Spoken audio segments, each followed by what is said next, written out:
قرآن کا کوئی جواب، قسم اللہ کی جواب کوئی نہیں قرآن کا، اس کا کوئی جواب نہیں۔ کیا بات ہے قرآن پاک کی؟ وہ ایک دفعہ مسلمہ کذاب بے ایمان کہنے لگا میں نے بنا لیا ہے قرآن پاک کا جواب۔ معاذ اللہ، جواب کیا بنایا؟ وہ سورت ہے نا القاریہ ملقاریہ، وما ادراک ملقاریہ، کھڑکھڑانے والی کیا ہے، کھڑکھڑانے والی تمہیں کیا پتا کیا ہے کھڑکھڑی، قیامت کا ذکر ہے۔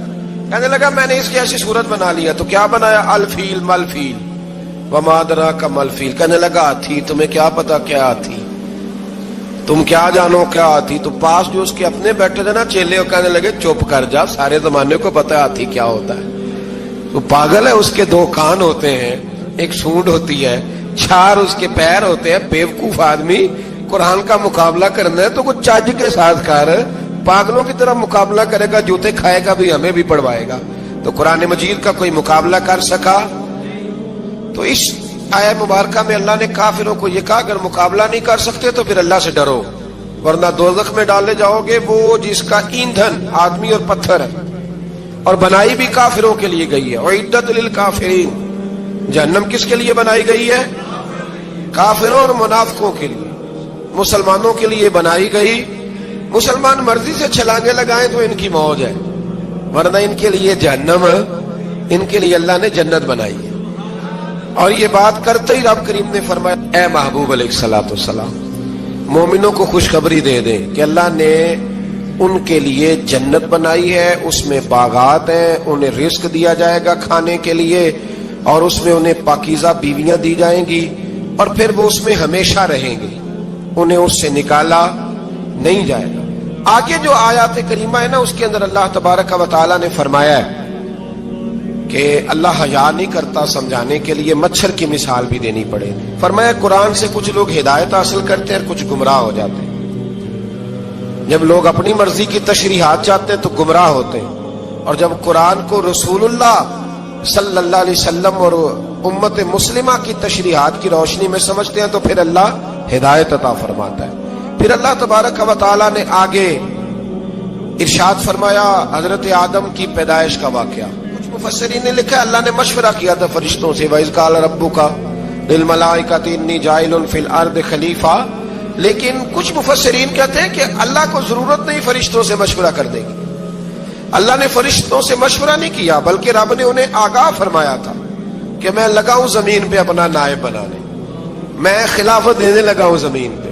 اب یہ تو دینے والی کی مرضی ہے نا، اس نے کس کو دینی ہے، یہ تو دینے والے کی مرضی ہے نا، اس نے۔ تو کچھ لوگ کہتے ہیں کہ دینے والے سے زیادہ ہمیں پتہ ہے۔ تو فرشتوں کو بھی یہ اجتہادی خطا ہو گئی، کہنے لگے یا اللہ اسے نہ بنانا، یہ فساد کرے گا، یہ خون ریزیاں کرے گا۔ تو اللہ نے فرمایا جو میں جانتا ہوں وہ تم، اللہ اکبر۔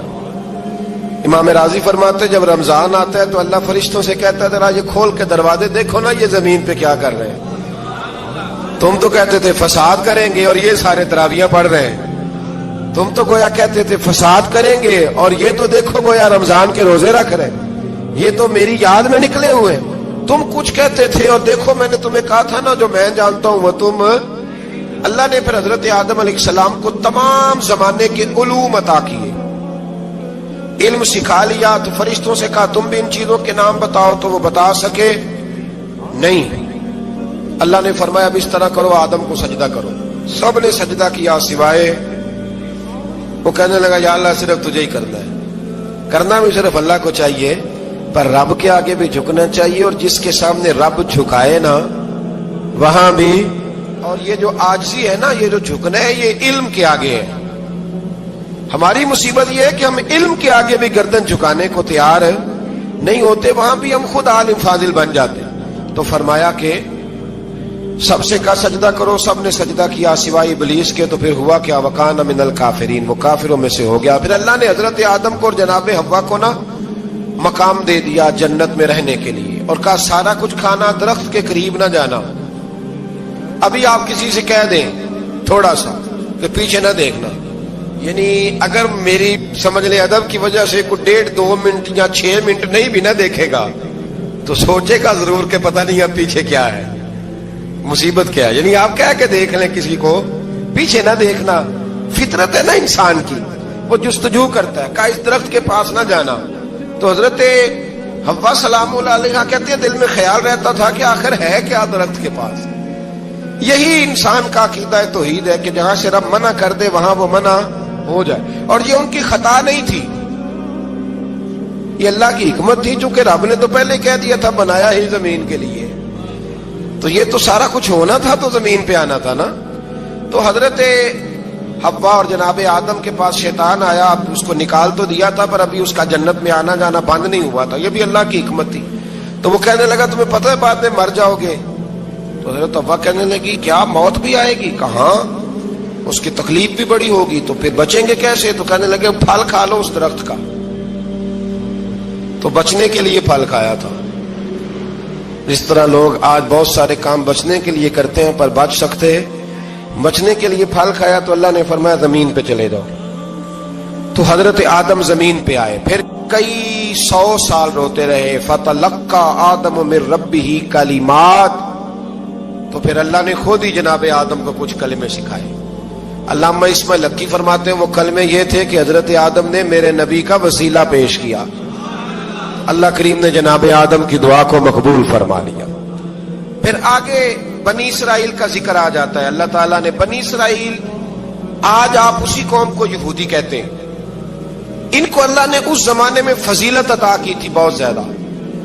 تو عرب کے اندر جب نبی پاک علیہ السلام نے اعلان نبوت کیا تو کچھ لوگوں نے یہ کہہ دیا کہ اگر یہ یہودی کلمہ پڑھ لیں گے تو ہم بھی پڑھ لیں گے. تو پھر اللہ نے انہیں یاد کرایا کہ تم اصل میں کیا ہو, تمہیں کلمہ پڑھنا چاہیے. تو اہل یہود کا تذکرہ کرتے کرتے رب کریم نے ایک بات یہ بھی ارشاد فرمائی کہ تم لوگوں کو تو کہتے رہے ہو کہ وہ نبی آنے والے ہیں, وہ نبی آنے والے ہیں, اور جب آ گئے ہیں تو ماننے کو تیار نہیں ہو. تو فرمایا تأمرون الناس بالبر وتنسون انفسکم وانتم تتلون الکتاب, لوگوں کو بھلائی کا حکم دیتے ہو اور اپنے آپ کو بھول جاتے ہو. افلا تعقلون, تمہیں عقل نہیں؟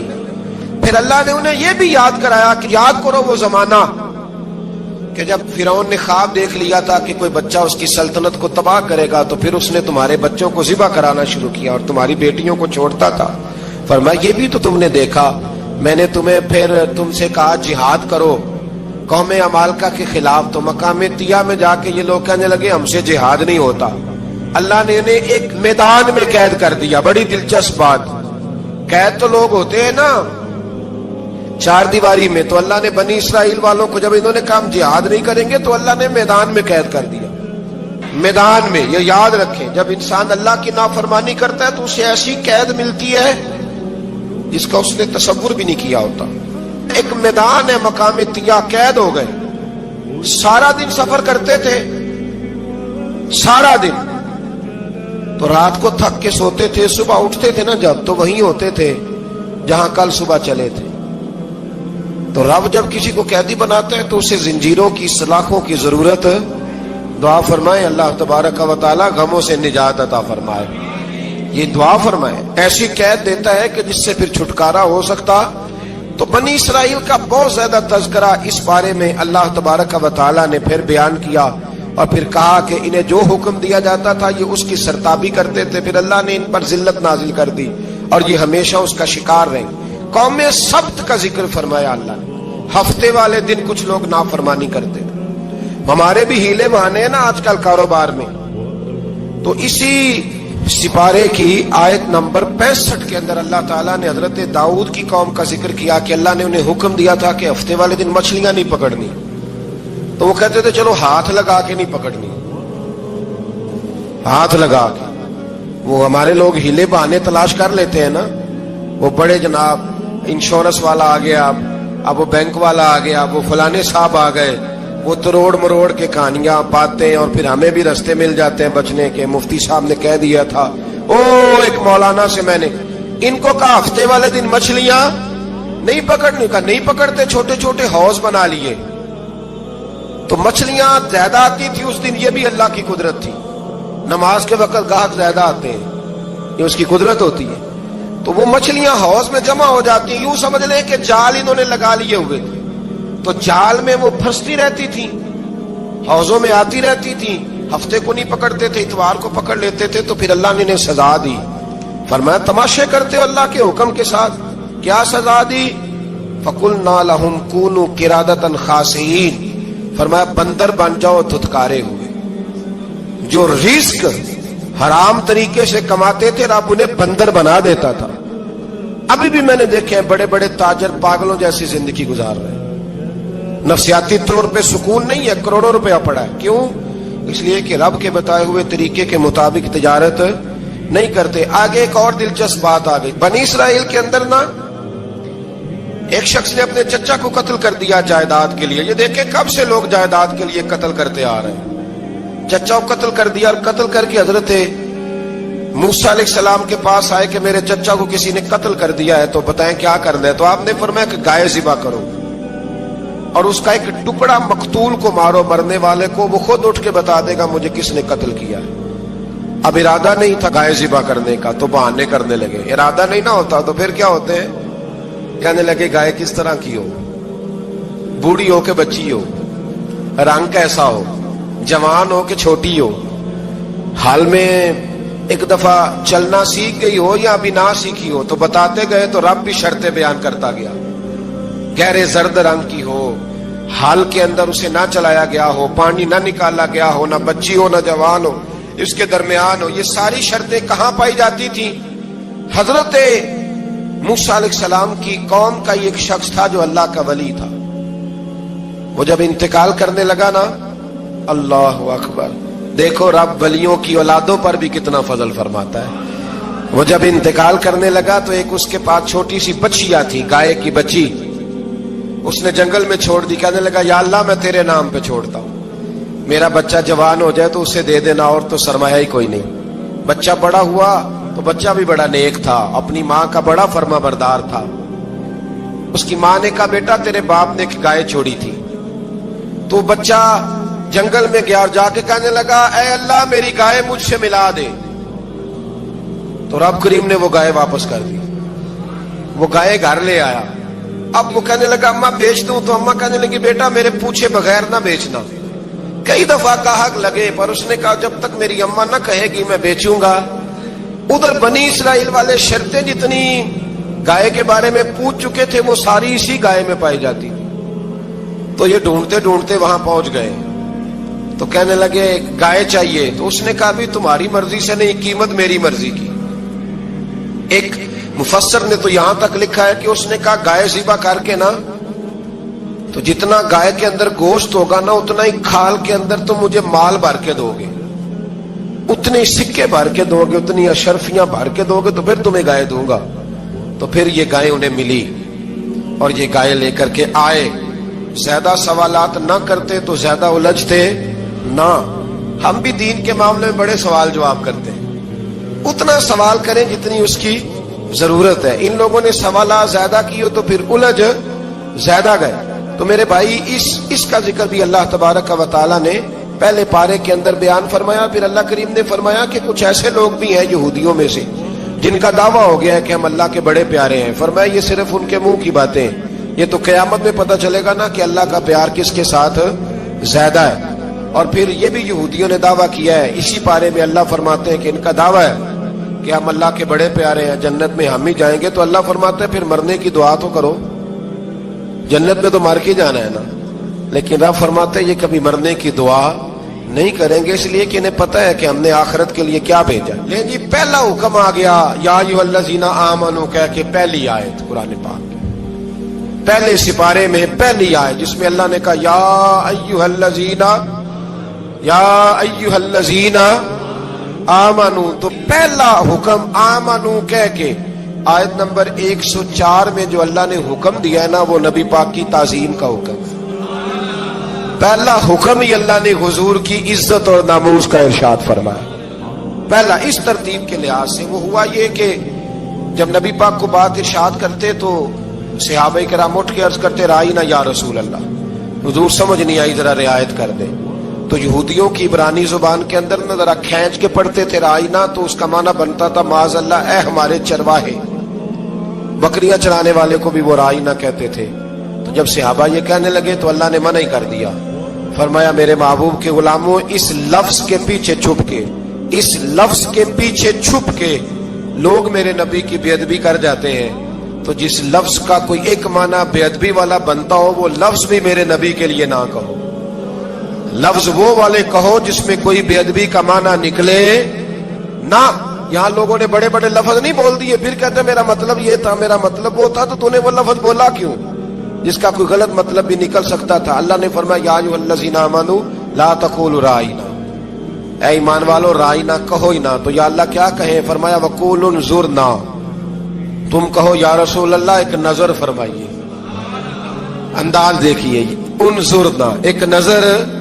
تو ہمارے بزرگ تو پہلے ہی بڑے پیار والوں نے کہہ دیا یا رسول اللہ انظر حالنا. کہتے کہاں سے لاتے ہو جملے؟ میں نے کہا اللہ کی کتاب سے. یا رسول اللہ انظر حالنا یا حبیب اللہ اسمع قالا. تو تم کہو انظرنا، محبوب نظر کرم کرے، واسمعوا، اور کیا ضرورت ہے دوبارہ پوچھنے کی؟ اللہ کہتے ہیں پہلے ہی دھیان سے سنا کرو، پہلے ہی واسمعوا، پہلے ہی احتیاط سے سنو. وللکافرین عذاب الیم، اور کافروں کے لیے دردناک عذاب ہے. لیکن اسی پارے میں اللہ تبارک و تعالیٰ نے پھر اہل یہود کا ذکر کیا. تو یہود کہنے لگے کہ ہم حضرت ابراہیم کے ماننے والے ہیں. تو اللہ کریم نے وہ بھی ذکر کیا کہ میں نے تو ابراہیم کو آزمایا ہے. وَإِذِ ابْتَلَىٰ إِبْرَاهِيمَ رَبُّهُ بِكَلِمَاتٍ فَأَتَمَّهُنَّ، ہم نے ابراہیم کو کچھ چیزوں سے آزمایا ہے، وہ ہماری آزمائش پہ پورے اترے. قَالَ إِنِّي جَاعِلُكَ لِلنَّاسِ إِمَامًا، تو پھر ہم نے انہیں کہا کہ ہم آپ کو پوری دنیا کا امام بنائیں گے. وہ آزمائش کیا تھی؟ آگ میں جانا بھی آزمائش، بیٹے کا نہ ہونا بھی آزمائش، بیٹا ہوا تو پھر اسے وادی غیر ذی زرع میں چھوڑ کے آنا بھی آزمائش، بڑا ہوا تو پھر ذبح کرنا بھی آزمائش. فرمایا جہاں جہاں آزمایا ہے نا ابراہیم ہماری آزمائش میں پورے اترے.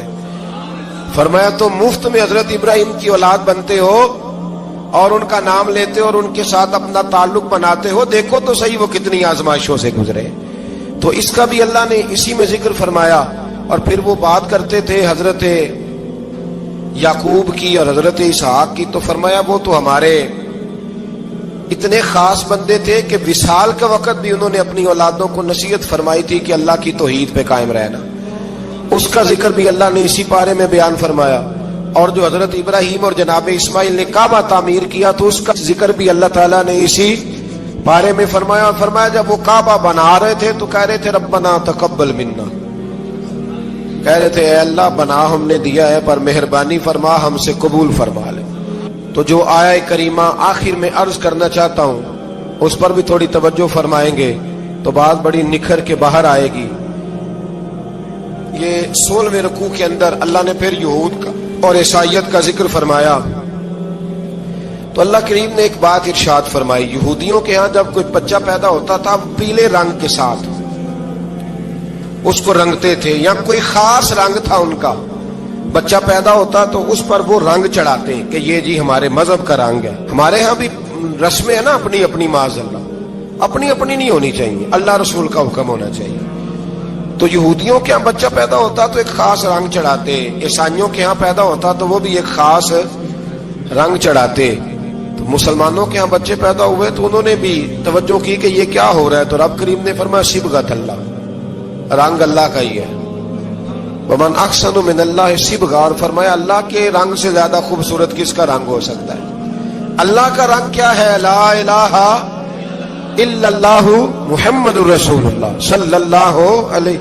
فرمایا نیلے پیلے کالے رنگ نہ چڑھاؤ، اپنے ذہن پر توحید و رسالت کا رنگ چڑھاؤ. یہ سب سے بہترین رنگ ہے. اگر تمہارے ذہنوں پر رب رسول کی توحید کا رنگ چڑھ گیا تو یہ وہ والا رنگ ہے، پھر تمہیں کسی اور رنگ کی طرف جانے کی ضرورت نہیں پڑے گی. تو فرمایا رنگ وہ پیدا کرو جو توحید کا ہے، رسالت کا ہے، اس رنگ کی توجہ کرو. قرآن مجید کے اس پارے میں اللہ کریم نے مختلف باتیں بیان کر کے آخری رکوع میں یہ جو رنگ کا ذکر فرمایا نا تو یہ لگتا ہے پورے پارے کا خلاصہ ہے کہ رب کریم نے فرمایا اصل بات یہ ہے کہ تمہاری سوچوں پہ رب رسول کی توحید و رسالت کا رنگ ہونا چاہیے. ہر وقت بچہ پیدا ہو کوئی دنیا سے جائے تو رنگ کس کا ہونا چاہیے؟ اللہ رسول کے دین کا. تو دقیانوس نام کا ایک بادشاہ ہوا بنی اسرائیل کے اندر، بڑا ظالم تھا. اس نے گمراہی پھیلا دی اور جو لوگ معاذ اللہ کفر اور شرک نہیں کرتے تھے انہیں قتل کروا دیتا تھا. تو 7-8 نوجوان اپنا ایمان بچا کے بھاگے. او ہو اللہ ساری دنیا مال بچا کے بھاگتی، وہ 7-8 نوجوان اپنا ایمان بچا کے بھاگے کہ یہ ہمیں کہیں کفر کی طرف نہ لوٹا دے، تو جا کے ایک غار کے اندر چلے گئے تو ایک کتا بھی ان کے ساتھ ہو گیا۔ انہیں کتے کو بڑے روڑے مارے کہ یہ اگر بھونکے گا، آواز نکالے گا تو ہم پکڑے جائیں گے، ہم نے تو چھپنا ہے۔ پر اس کو نہ ولیوں سے پیار ہو گیا تھا، اس نے کہا بھگاؤ جتنا مرضی مجھے، فطرت میری ہے کہ میں بھونکتا ہوں، پر جب اللہ کے ولی ہوں تو پھر میں ادب کرتا ہوں۔ یہ قرآنی واقعہ ہے۔ اچھا، یہ عین وہ واقعہ ہے قرآن مجید کا کہ جو بہت ساری چیزوں پر ویسے ہی نص ہے اور بہت ساری زبانیں ویسے گونگ ہو جاتی۔ تو وہ 6-7 لوگ تھے، وہ چلے گئے غار کے اندر، جا کے انہوں نے پناہ لے لی۔ بادشاہ کو پتہ چل گیا کہ غار کے اندر ہے۔ اچھا، اللہ کی قدرت، جیسے ہی داخل ہوئے انہیں نیند آ گئی، یہ سو گئے۔ اور قرآن مجید کہتا ہے، قرآن مجید کے یہ لفظ ہیں کہ کتا غار کے منہ پر بازو پھیلا کے بیٹھ گیا، گویا اپنے مالکوں کی خدمت کر رہا ہے۔ اب میاں صاحب کی ایک بات کر لیں درمیان میں۔ میاں صاحب فرماتے ہیں، جنہ تنام وچ عشق نہ رچیا، کتے ہونا تھی چنگے، اور چلو مالک دیکھ کر راکھی کر دے، صابر بھوکے ننگے۔ یہ دیکھو نا کہ اتنا تو ان کے اندر بھی کمال ہے، اپنے نا دونوں بازو پھیلا کے۔ کتا بھی غار پہ بیٹھ گیا، ان کو نیند آ گئی۔ بادشاہ نے پتہ کرایا، کہاں بھاگ کے گئے؟ تو کہا وہ غار کے اندر ہیں۔ بادشاہ کہنے لگا کہ ان کی سزا یہ ہے کہ ایک دیوار چن دو غار کے منہ میں، غار کوئی بند کر دو۔ جس بندے کی ڈیوٹی لگائی نا غار چننے کی، بندہ بڑا نیک تھا، اس کو دیوار بنانے کا ذمہ دیا۔ اس نے نا دیوار بھی بنائی اور ایک تختی پہ نا سب کے نام لکھے، اور وہ تختی ایک صندوق میں رکھ کے وہاں بند کر دی، اور اسی طرح کی ایک تختی اس کے نیچے لکھا کہ ایک تختی ان کے ناموں کی نا میں مال خزانہ میں بھی بند کر رہا ہوں۔ اللہ تبارک و تعالیٰ کی قدرت کے بعد مفسرین نے لکھا ہے وہ 100 سال تک سوئے رہے، اور بعض نے لکھا ہے کہ 300 سال تک سوئے رہے۔ 300 سال کے بعد اس طرح ہوا کہ حکومتیں بدل گئیں۔ بیدروس نام کا ایک بادشاہ آ گیا، وہ بڑا نیک دل تھا، اس نے ہر طرف حضرت عیسیٰ علیہ السلام کی شریعت کا پھر سے نعرہ بلند کیا۔ اب نا کچھ لوگ ایسے تھے جو منکر ہو گئے تھے کہ مرنے کے بعد دوبارہ کیسے اٹھیں گے۔ بادشاہ ایک دن حجرے میں گیا، جا کے دعا مانگی، یا اللہ کوئی ایسی بات دکھا جس سے لوگوں کا ایمان پکا ہو جائے۔ اس طرح کے بادشاہ ہوا کرتے تھے۔ تو رب کریم نے کہا میں نے تو پہلے یہ راز چھپا کے رکھا ہوا ہے، کھول دیتے ہیں۔ اس نے دعا مانگی، اور ادھر کیا معاملہ ہوا، ایک چرواہا بکریاں چرانے والا وہاں سے گزرا۔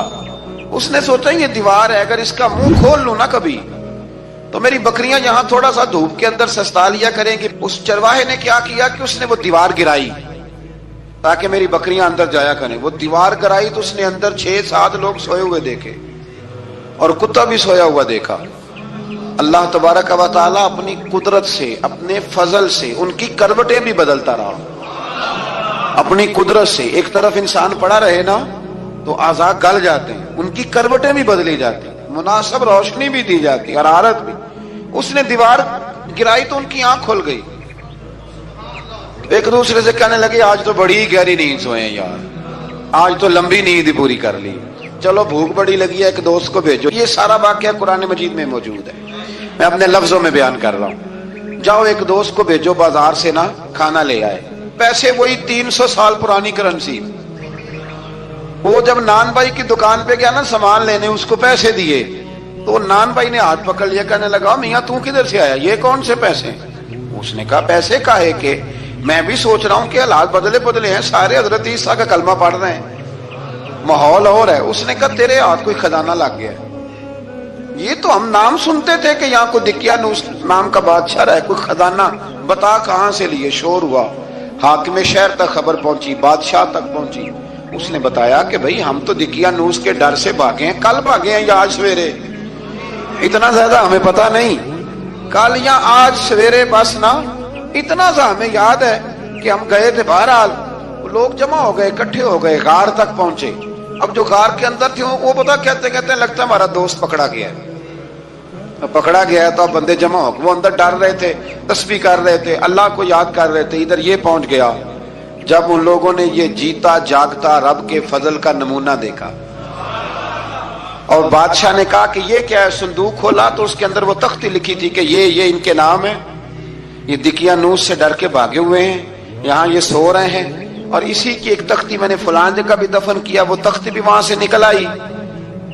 اب سب لوگوں کی آنکھوں میں آنسو آئے اور سب کہنے لگے لا الہ الا اللہ، لا الہ الا اللہ، لا الہ الا اللہ۔ سب کہنے لگے ان اللہ علی کل شیء قدیر۔ جب ان کی بات پوری ہو گئی، لوگوں کے ایمان پختہ ہو گئے، تو اصحاب کہف کہنے لگے کہ ہمیں اب اجازت ہے، ہم پھر دوبارہ غار میں جاتے ہیں۔ وہ غار میں گئے تو رب نے پھر انہیں موت عطا فرمائی، نیند عطا فرمائی، تحفہ دیا۔ بادشاہ نے پھر اس کے آگے دیوار بنائی اور وہاں بادشاہ نے ایک مسجد تعمیر کرا دی، لوگ زیارت کرنے جاتے۔ یہ اصحاب کہف کا ذکر ہے۔ اب یہاں ہمارے مفسرین نے لکھا ہے کہ وہ جو کتا تھا نا، وہ بھی ساتھ ہی تھا۔ اللہ قیامت والے دن اسے انسانی، یا تو انسانی شکل ملے گی، یا جیسے رب کا فضل ہوگا رب کریم اسے بھی جنت عطا فرمائے گا۔ اس نے تبلیغ کی، دین کی، اس نے کیا کیا؟ تبلیغ کی، نمازیں پڑھی، روزے رکھے، حج کیا، 10 صورتیں صحیح اس کیتا کی۔ اسی آنکھیں نا خدا کے فضل سے ہم پر ہے سایہ غوث اعظم کا، ہمیں دونوں جہاں میں ہے سہارا غوث اعظم کا۔ لوگ پریشان ہو جاتے ہیں، کہتے ہیں کس طرح کی بات کرتے ہو؟ تو میں نے کہا اصل میں تیرا عقیدہ کچا ہے۔ وہاں تو کتا چلا جائے ولی کے پاس تو رب اسے جنت دے دیتا ہے، تو جھیکتا جاتا مومن جائے تو اللہ کیوں فضل نہیں فرماتا؟ اس سے آگے نا پھر آیت نمبر 32 ہے، اس میں اللہ تبارک و تعالیٰ نے 2 لوگوں کا واقعہ بیان کیا ہے۔ فرمایا ایک شخص کے انگوروں کے باغات تھے اور چاروں طرف سے انہیں کھجوروں کے درختوں نے گھیر رکھا تھا اور درمیان میں کھیتی بھی تھی اور بیچ میں دریا بھی بہہ رہا تھا، اور ان باغات نے بہت عمدہ فصل دی